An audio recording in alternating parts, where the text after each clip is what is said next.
सूर्यपुत्री का जन्म हुआ ही क्यों, ताप्ती नदी का जन्म हुआ ही क्यों, ये आप सब जानते हैं।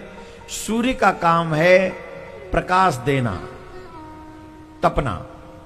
उनके उस तपस में कई बार तो उनकी पत्नी स्वयं उनकी ताप नहीं सहन कर पाती, तो सृष्टि जब उनके ताप से थोड़ी सी डिसबैलेंस हो रही है, तो तब उन्होंने विचार किया कि मुझे अपने ताप को थोड़ा कंट्रोल करने के लिए अपने तेज से कुछ और उत्पन्न करना चाहिए। तब उनकी पुत्री का उत्पन्न प्राकट्य हुआ उनके अंग से।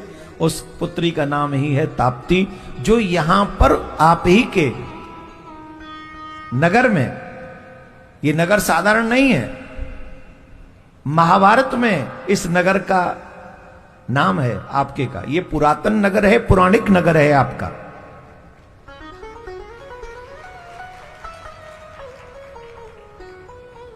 महाभारत के आदि पर्व में वर्णन है कि सूर्यदेव की एक अत्यंत सुंदर एक तेजस्विनी कन्या थी, तप्ती।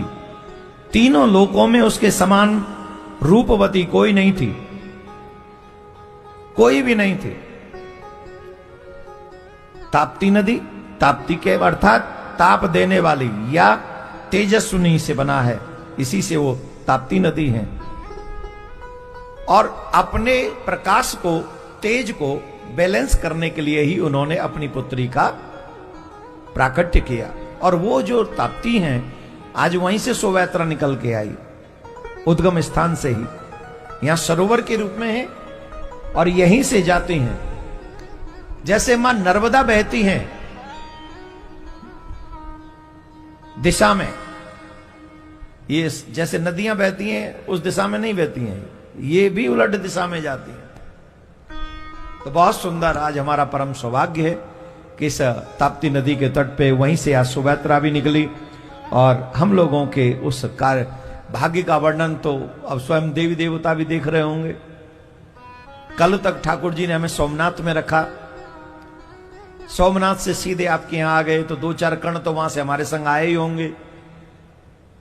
तो प्रभास क्षेत्र का भी कुछ प्रभाव आपके इस कथा में रहेगा, और यहां का प्रभाव तो है ही। और हम ठहरे ब्रजवासी, तो ब्रज का भी प्रभाव यहां आपकी कथा में रहेगा।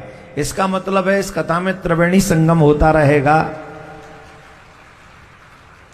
और धीरे बजाओ, कहीं और सुन न ले लोग जो रह गए बेचारे आलसी कहीं के।